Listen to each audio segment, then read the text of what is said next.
Hello আমার ছোট্ট Sonara, wear কিডসে তোমাদের সবাইকে স্বাগতম। চলো আজকে আমরা খুব সুন্দর একটি গল্প পড়ব। গল্পটির নাম কি বলো তো?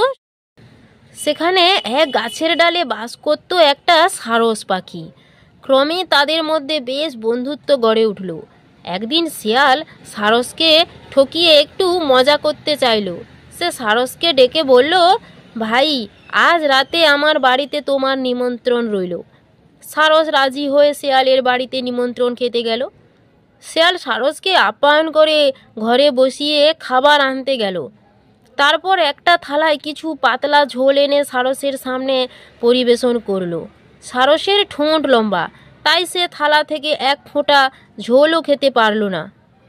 এদিকে শেয়াল নিজের থালা থেকে সবটুকু ঝোল চেটেপুটে খেয়ে নিল।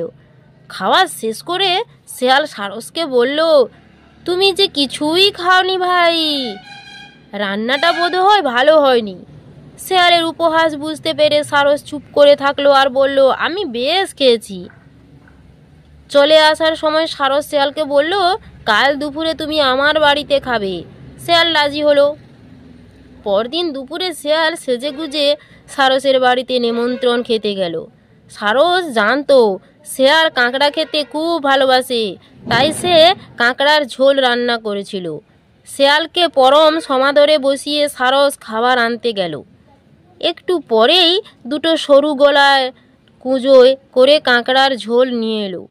কুঁজোর সরু গলায় শেয়াল মুখ ঢোকাতে পারল না, তাই সে এক ফোঁটা ঝোলও খেতে পারল না। এদিকে কাঁকড়ার ঝোলের সুগন্ধে তার খিদে আরও বেড়ে গেল। খিদের জ্বালায় সে কেবল কুঁজোর গা চাটতে লাগলো। আর সারস তার লম্বা গলা ও ঠোঁট কুঁজোর মধ্যে ঢুকিয়ে অনায়াসে সবটুকু ঝোল খেয়ে নিল। শেয়ালের অবস্থা দেখে সারস জিজ্ঞাসা করলো, তোমার প্রিয় কাঁকড়ার ঝোল কেমন লাগলো? শেয়াল তখন জিভ চাটতে চাটতে বলল, ভালোই হয়েছে, এবার আমি যাই। বাড়ি ফেরার সময় শেয়াল মনে মনে বলল, সারস আজ আমায় উচিত শিক্ষা দিয়েছে। এখানে নীতি কথা কি আছে? ঢিল মারলে পাটকেলটি খেতে হয়। দেখেছো, ওই যে শিয়াল, দেখো, সারসকে নিমন্ত্রণ করে থালাতে খেতে দিয়েছিল। শিয়াল তো সবটাই চেটেপুটে খেয়ে নিয়েছে, কিন্তু সারস তো লম্বা ঠোঁট, এই জন্য সে কিছুই খেতে পারেনি। তারপরে সারস তো শিয়ালকে একদিন নিমন্ত্রণ করেছিল, শিয়ালও গিয়েছিল। দেখো সারস, দেখো কলসির মধ্যে কাঁকড়ার ঝোল এনেছিল। সারস সবটি ঠোঁট ঢুকিয়ে খেয়ে নিল, কিন্তু দেখো শিয়াল হাঁ করে তাকিয়ে দাঁড়িয়ে আছে।